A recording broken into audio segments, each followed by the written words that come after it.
এই প্রথমবার আমাদের বাড়িতে অতিথি আসে, আমি প্রচণ্ড রেগে গেলাম। তো অতিথিরা এমন কি করলো যার জন্য আমি এতটা রেগে গেলাম, তো সবটাই তোমাদেরকে এই ভিডিওতে শেয়ার করবো। So hello everyone, welcome my new mini blog. তো চলো আগে এটা বলে দিই যে এই দুইজন অতিথি সম্পর্কে আমাদের কি হবে। তো এই দুইজন কিন্তু হবে আমার সম্পর্কে মামি শাশুড়ি, আর ওদের বাড়ি কিন্তু রায়গঞ্জে। কিছু কারণবশত গতকাল শিলিগুড়িতে এসেছিল, আর আজকে সকাল সকাল কিন্তু আমাদের বাড়িতে চলে এসেছে। দেখতেই পারছো যে আমি চা খাচ্ছি, তার মানে সকাল 9টা বাজে। আমি দোকান থেকে এসে বিছনা টিছনা পরিষ্কার বসেছি চা খেতে, আর তখনই কিন্তু মামিরা বাড়িতে এলো। তো প্রথমে কিন্তু চা বিস্কিট দিলাম, আর আজকে মামিদের কাছে কিন্তু আবদার করেছি আমি যে আমি আজকে রান্না করব আর তোমরা কিন্তু খেয়ে যাবে। কিছুতেই মানছিল না, তারপর অনেক জোরাবুলি করে কিন্তু মেনেছে। আর আমার কাছে সময় ছিল কিন্তু মাত্র 1 ঘন্টার। আমি 1 ঘন্টার মধ্যে কিন্তু ডাল, ইলিশ মাছের ঝোল আর মুড়ি ঘন্ট করে কিন্তু মামিদেরকে খাইয়েছিলাম। তো ভিডিও শুরুতে যেটা আমি বললাম যে আমার কিন্তু অতিথিদের ওপর খুব রাগ উঠেছিল। তো কিসের জন্য রাগ উঠেছিল এখন বলছি।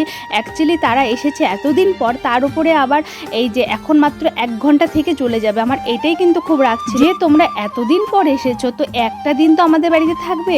সে একদিন তো দূরে থাক, একটা বেলাও থাকলো না, মানে ওই 1 ঘন্টা থেকেই চলে গেল। মানে মামিদের কথায় যে শিলিগুড়িতে তো প্রচুর রিলেটিভ, তাই সবার বাড়িতে তো একদিন করে থাকা সম্ভব নয়, তাই 1 বেলা করে দিচ্ছি। তাই বললাম তোমরা এত হাতে কম সময় নিয়ে কেন এসেছো। যাই হোক, চা খাওয়ার পরে কিন্তু ব্রেকফাস্টে দিয়ে দিলাম বাটার টোস্ট, আর পুজোর ফল মিষ্টি ছিল ওটাই। আর এদিকে টিভিতে আমাদের ব্লগগুলো লাগিয়ে দিয়েছি, তো ওগুলোই কিন্তু মামিরা বসে বসে দেখছে আর খাচ্ছে। আর আজকে আমি কিন্তু পুরো নাচতে নাচতে রান্নাটা কমপ্লিট করেছি। মানে মামিদের সাথে একবার গিয়ে গল্প করি, আবার এসে আবার রান্না করি, মানে এরকম করে কিন্তু পুরো রান্নাটা কমপ্লিট করেছি। তার মাঝে ননদ আবার 1 পিস আমাকে কিন্তু বাটার টোস্টও খাইয়ে দিল, বলল খেয়ে মাথা ঠান্ডা করে রান্না কর, না হলে রান্নাটা খারাপ হয়ে যাবে। যাই হোক, ওদিকে ডাল আর ইলিশ মাছের ঝোল কিন্তু আমার হয়ে গেছে, আর এইদিকে এখন মুড়ি ঘন্টটা বসিয়ে দিয়েছি। যেহেতু খুব তাড়াহুড়ো ছিল, তাই কিন্তু একদিকে মাছ ভাজা আর একদিকে কিন্তু আলু ভাজাটা বসিয়ে দিয়েছিলাম। তারপরে দেখো এদিকে কিন্তু মশলা কষাচ্ছি, আর এদিকে গরম জলটা করে নিই, তাহলে তাড়াতাড়ি ঝোলটা ফুটে যাবে।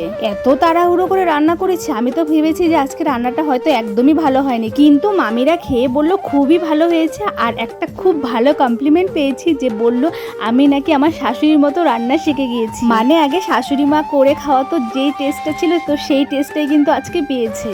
মা তো একদমই মামিদের কাছে সময় দিতে পারেনি, তো ভাসতে গিয়ে অল্প দোকানে দাঁড়িয়েছিল, তো তখন কিন্তু মা এসে একটু দেখা করে গিয়েছে। এই যে দেখছো ওরা হাসাহাসি করছে, ওরা কিন্তু এই রান্নার ব্যাপার নিয়ে কথা বলে হাসাহাসি করছিল। যাই হোক, খেয়ে উঠে ওরা কিন্তু একদমই দেরি করেনি, তাড়াতাড়ি বেরিয়ে গিয়েছিল। কারণ হলো ওদেরকে কিন্তু আরো কিছু বাড়ি যেতে হবে। এই যে যাওয়ার সময় কিন্তু আমি বলে দিয়েছি যে নেক্সট বার এলে আমাদের বাড়িতে কিন্তু থাকতেই হবে। তো মামিরা কিন্তু প্রমিস করেছে যে নেক্সট বার এলে অবশ্যই আমাদের বাড়িতে থাকবে, তোমরা কিন্তু প্রমাণ থাকলে। তারপরে আমরা অল্প অল্প করে ভাত নিয়ে খেতে বসেছি, কারণ সকাল থেকে তো কিছুই খাওয়া হয়নি, ওই একটা বাটার টোস্টই খাওয়া হয়েছিল। তাও আমার কিপটে ননদ একটা বাটার টোস্টকে কিন্তু 2 ভাগ করেছিল, ও একটা খেলো আর আমাকে একটা দিল। তাই প্রচন্ড খিদে পেয়ে গিয়েছিল, তার জন্য কিন্তু অল্প অল্প খেয়ে নিলাম। তখন বাজে 12:30টার মতো।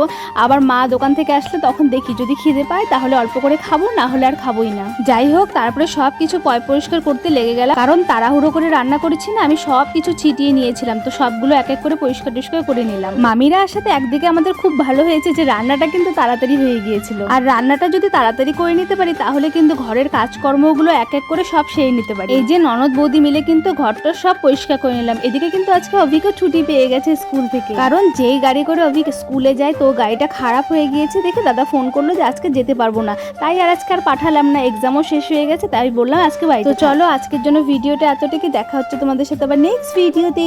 বাই।